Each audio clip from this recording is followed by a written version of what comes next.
"That's a likely little brooch you've got on, miss," said Perks the porter. "I don't know as ever I see a thing more like a buttercup without it was a buttercup." "Yes," said Bobby, glad and flushed by this approval. "I always thought it was more like a buttercup almost than even a real one, and I never thought it would come to be mine, my very own, and then mother gave it to me for my birthday." "Oh, you have had a birthday?" said Perks, and he seemed quite surprised, as though a birthday were a thing only granted to a favored few. "Yes," said Bobby. "When's your birthday, Mr. Perks?" The children were taking tea with Mr. Perks in the porter's room among the lamps and the railway almanacs. They had brought their own cups and some jam turnovers. Mr. Perks made tea in a beer can as usual, and everyone felt very happy and confidential. "My birthday?" said Perks, tipping some more dark brown tea out of the can into Peter's cup. "I give up keeping of my birthday afore you was born." "But you must have been born sometime, you know," said Phyllis, thoughtfully, "even if it was 20 years ago, or 30, or 60, or 70. "Not as long as that, not so long as that, missy," Perks grinned as he answered. "If you really want to know, it was 32 years ago come the 15th of this month." "Then why don't you keep it?" asked Phyllis. "I've got something else to keep besides birthdays," said Perks briefly. "Oh, what?" asked Phyllis eagerly. "Not secrets?" "No," said Perks. "The kids and the missus." It was this talk that set the children thinking and presently talking. Perks was, on the whole, the dearest friend they had made, not so grand as the station master, but more approachable, less powerful than the old gentleman, but more confidential. "It seems horrid that nobody keeps his birthday," said Bobby. "Couldn't we do something?" "Let's go up to the canal bridge and talk it over," said Peter. "I got a new gut line from the postman this morning. He gave it me for a bunch of roses that I gave him for his sweetheart. She's ill." "Then I do think you might have given her the roses for nothing," said Bobby indignantly. "Nyang, nyang," said Peter disagreeably, and put his hands in his pockets. "He did, of course," said Phyllis in haste. "Directly we heard she was ill, we got the roses ready and waited by the gate. It was when you were making the brekker toast, and when he had said thank you for the roses so many times, much more than he need have, he pulled out the line and gave it to Peter. It wasn't exchange, it was a grateful heart." "Oh, I beg your pardon, Peter," said Bobby. "I am so sorry." "Don't mention it," said Peter grandly. "I knew you would be." So then they all went up the canal bridge. The idea was to fish from the bridge, but the line was not quite long enough. "Never mind," said Bobby. "Let's just stay here and look at things. Everything's so beautiful." It was. The sun was setting in red splendor over the gray and purple hills, and the canal lay smooth and shiny in the shadow. No ripple broke its surface. It was like a grey satin ribbon between the dusky green silk of the meadows that were on each side of its banks. "It's all right," said Peter, "but somehow I can always see how pretty things are much better when I've something to do. Let's get down on the towpath and fish from there." Phyllis and Bobby remembered how the boys on the canal boats had thrown coal at them, and they said so. "Oh, nonsense," said Peter. "There aren't any boys here now. If there were, I'd fight them." Peter's sisters were kind enough not to remind him how he had not fought the boys when coal had last been thrown. Instead, they said, "All right then," and cautiously climbed down the steep bank to the towing path. The line was carefully baited, and for half an hour they fished patiently and in vain. Not a single nibble came to nourish hope in their hearts. All eyes were intent on the sluggish waters that earnestly pretended they had never harboured a single minnow when a loud rough shout made made them start. "Hi!" said the shout in the most disagreeable tones. "Get out of that, can't you?" An old white horse coming along the towing path was within half a dozen yards of them. They sprang to their feet and hastily climbed up the bank. "We'll slip down again when they've gone by," said Bobby. But alas, the barge, after the manner of barges, stopped under the bridge. "She's going to anchor," said Peter. "Just our luck." The barge did not anchor, because an anchor is not part of a canal boat's furniture, but she was moored with ropes fore and aft, and the ropes were made fast to the paulings and to crowbars driven into the ground. "What you staring at?" growled the bargee crossly. "We weren't staring," said Bobby. "We wouldn't be so rude." "Rude be blessed," said the man. "Get along with you." "Get along yourself," said Peter. He remembered what he had said about fighting boys, and besides, he felt safe halfway up the bank. "We've as much right here as anyone else." "Oh, have you indeed?" said the man. "We'll soon see about that." And he came across his deck and began to climb down the side of his barge. "Oh, come away, Peter, come away," said Bobby and Phyllis in agonized unison. "Not me," said Peter, "but you'd better." The girls climbed to the top of the bank and stood ready to bolt for home as soon as they saw their brother out of danger. The way home lay all downhill. They knew that they all ran well. The bargee did not look as if he did. He was red-faced, heavy, and beefy. But as soon as his foot was on the towing path, the children saw that they had misjudged him.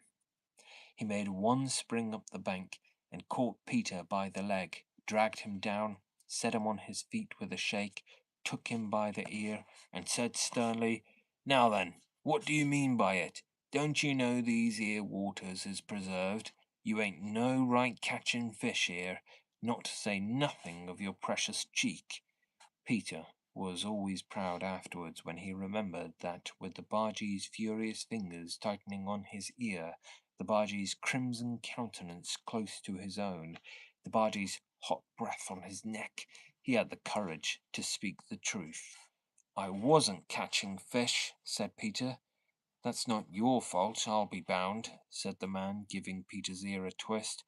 Not a hard one, but still a twist. Peter could not say that it was. Bobby and Phyllis had been holding on to the railings above and skipping with anxiety.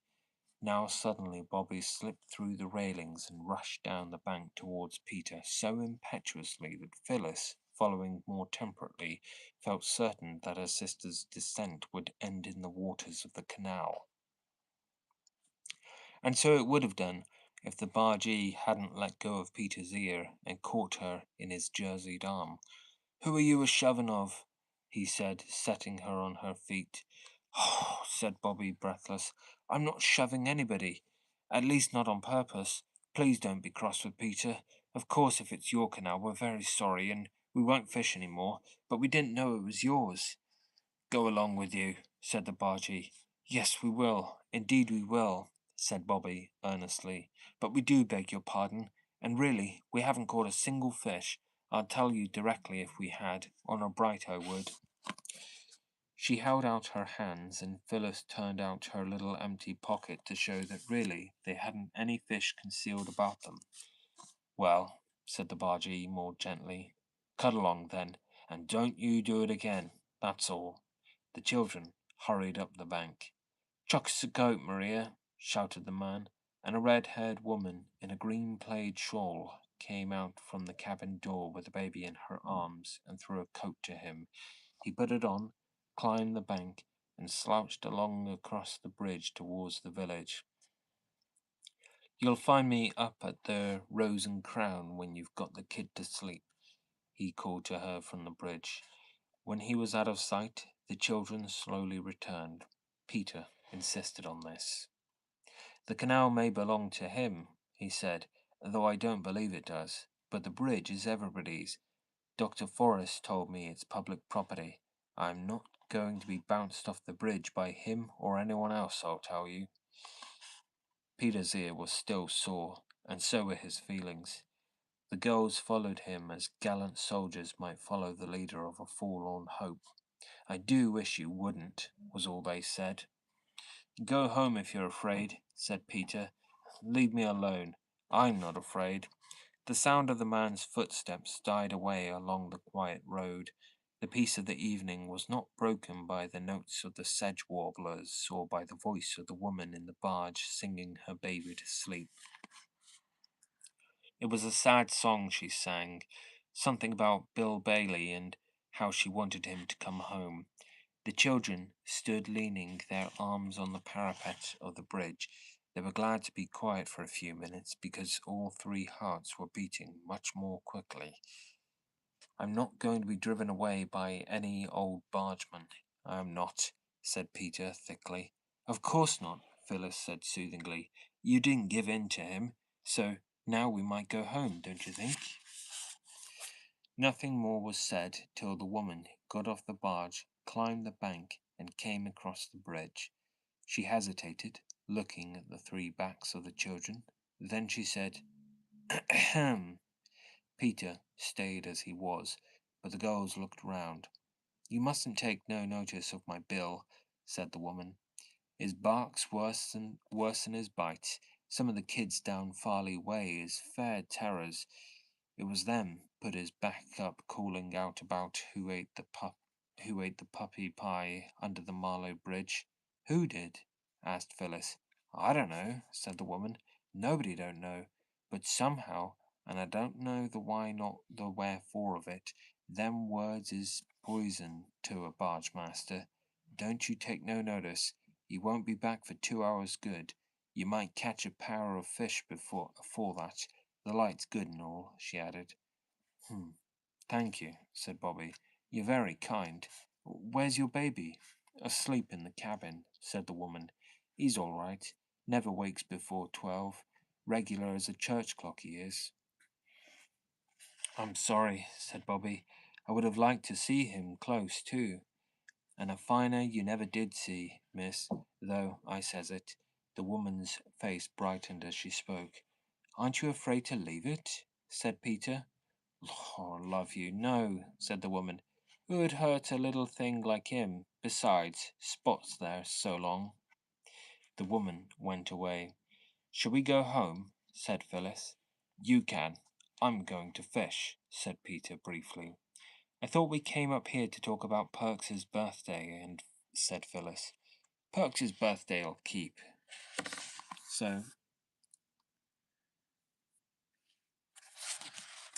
So they got down on the towing path again, and Peter fished. He did not catch anything. It was almost quite dark.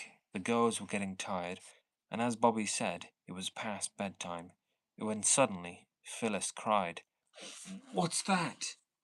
And she pointed to the canal boat. Smoke was coming from the chimney of the cabin, had indeed been curling softly into the soft air all the time, but now other wreaths of smoke were rising, and these were from the cabin door. It's on fire, that's all, said Peter calmly. Serve him right. Oh, how can you? Cried Phyllis. Think of the poor dear dog. The baby, screamed Bobby. In an instant, all three made for the barge. Her mooring ropes were slack, and the little breeze hardly strong enough to be felt, and yet had yet been strong enough to drift her stern against the bank. Bobby was first. Then came Peter, and it was Peter who slipped and fell. He went into the canal up to his neck, and his feet could not feel the bottom, but his arm was on the edge of the barge. Phyllis caught at his hair. It hurt, but it helped him to get out. Next minute, he had leaped onto the barge, Phyllis following. Not you, he shouted to Bobby. Me, because I'm wet. He caught up with Bobby at the cabin door, and flung her aside very roughly indeed. If they had been playing, such roughness would have made Bobby weep with tears of rage and pain. Now, though he flung her onto the edge of the hold, so that her knee and her elbow were grazed and bruised, she only cried, "No, not you, me," and struggled up again, but not quickly enough. Peter had already gone down two of the cabin steps into the cloud of thick smoke. He stopped, remembered all he had ever heard of fires, pulled his soaked handkerchief out of his breast pocket, and tied it over his mouth. As he pulled it out, he said, "It's all right. Hardly any fire at all." And this, though he thought it was a lie, was rather good of Peter. It was meant to keep Bobby from rushing after him into danger. Of course it didn't. The cabin glowed red. A paraffin lamp was burning calmly in an orange mist. "Hi," said Peter, lifting the handkerchief from his mouth for a moment. "Hi, baby, where are you?" he choked. "Let me go," cried Bobby close behind him. Peter pushed her back more roughly than before and went on. Now, what would have happened if the baby hadn't cried, I don't know, but just at that moment it did cry. Peter felt his way through the dark smoke, found something small and soft and warm and alive, picked it up and backed out, nearly tumbling over Bobby, who was close behind. A dog snapped at his leg, tried to bark, choked. "I've got the kid," said Peter, tearing off the handkerchief and staggering onto the deck. Bobby caught at the place where the bark came from, and her hands met on the fat back of a smooth-haired dog. It turned and fastened its teeth on her hand, but very gently, as much as to say, "I'm bound to bark and bite if strangers come into my master's cabin, but I know you mean well, so I won't really bite." Bobby dropped the dog. "All right, old man. Good dog," said she. "Here, give me the baby, Peter. You're so wet, you'll give it a cold." Peter was only too glad to hand over the strange little bundle that squirmed and whimpered in his arms. "Now," said Bobby quickly, "you run straight to the Rose and Crown and tell them. Phil and I will stay here with the precious. Hush then, dear. A duck, a darling. Go now, Peter. Run." "I can't run in these things," said Peter firmly. "They're as heavy as lead. I'll walk." "Then I'll run," said Bobby. "Get on the bank, Phil, and I'll hand you the deer." The baby was carefully handed. Phyllis sat down on the bank and tried to hush the baby. Peter wrung the water from his sleeves and knickerbocker legs as well as he could, and it was Bobby who ran like the wind across the bridge and up the long, white, quiet twilight road towards the Rose and Crown. There is a nice old-fashioned room at the Rose and Crown where bargees and their wives sit of an evening drinking their supper beer and toasting their supper cheese at a glowing basket full of coals that sticks out into the room under a great hooded chimney and is warmer and prettier and more comforting than any other fireplace I ever saw. There was a pleasant party of barge people round the fire. You might not have thought it pleasant, but they did, for they were all friends or acquaintances, and they liked the same sort of things and talked the same sort of talk. This is the real secret of pleasant society. The bargee Bill, whom the children had found so disagreeable, was considered excellent company by his mates. He was telling a tale of his own wrongs, always a thrilling subject. It was his barge he was speaking about.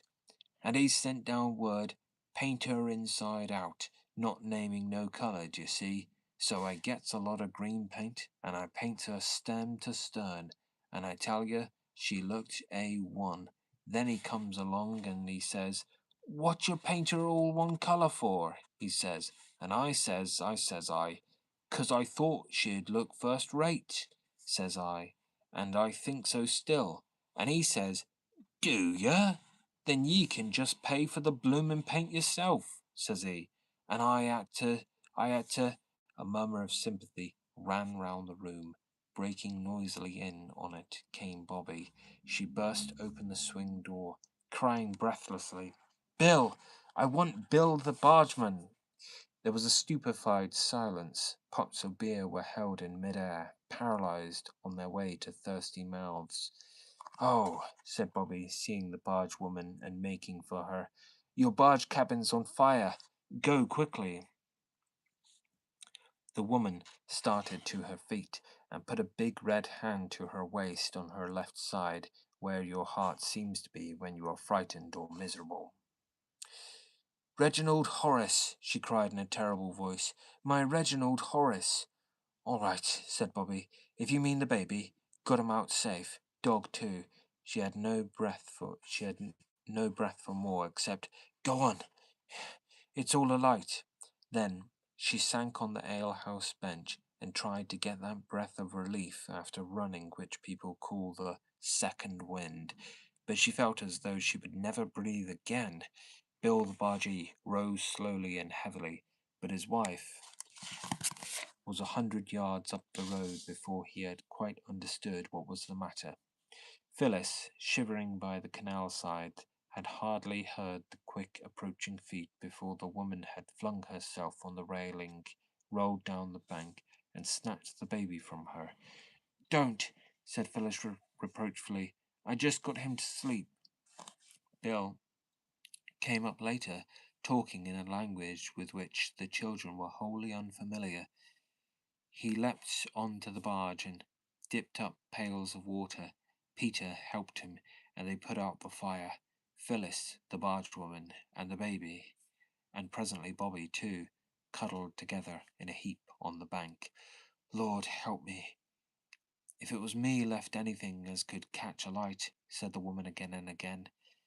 But it wasn't she. It was Bill the bargeman who had knocked his pipe out, and the red ash had fallen on the hearthrug and smouldered there, and at last broken into flame. Though a stern man he was just. He did not blame his wife for what was his own fault, as many bargemen and other men too would have done. Mother was half wild with anxiety when at last the three children turned up at Three Chimneys, all very wet by now, for Peter seemed to have come off on the others, but when she had disentangled the truth of what had happened from their mixed and incoherent narrative, she owned that they had done quite right, and could not possibly have done otherwise. Nor did she put any obstacles in the way of their accepting the cordial invitation with which the bargeman had parted from them. Ye be here at 7 tomorrow, he had said, and I'll take you the entire trip to Farley and back, so I will, and not a penny to pay. 19 locks. They did not know what locks were, but they were at the bridge at 7 with bread and cheese and half a soda cake and quite a quarter of a leg of mutton in a basket. It was a glorious day. The old white horse strained at the ropes.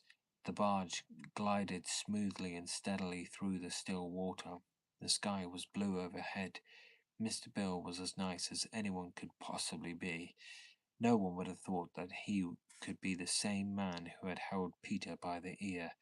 As for Mrs. Bill, she had always been nice, as Bobby said, and so had the baby and even Spot, who might have bitten them quite badly if he had liked. It was simply ripping, Mother, said Peter when they reached home very happy, very tired, and very dirty. Right over that glorious aqueduct. And locks. You don't know what they're like. You sink into the ground, and then, when you feel you're never going to stop going down, two great black gates open slowly, slowly.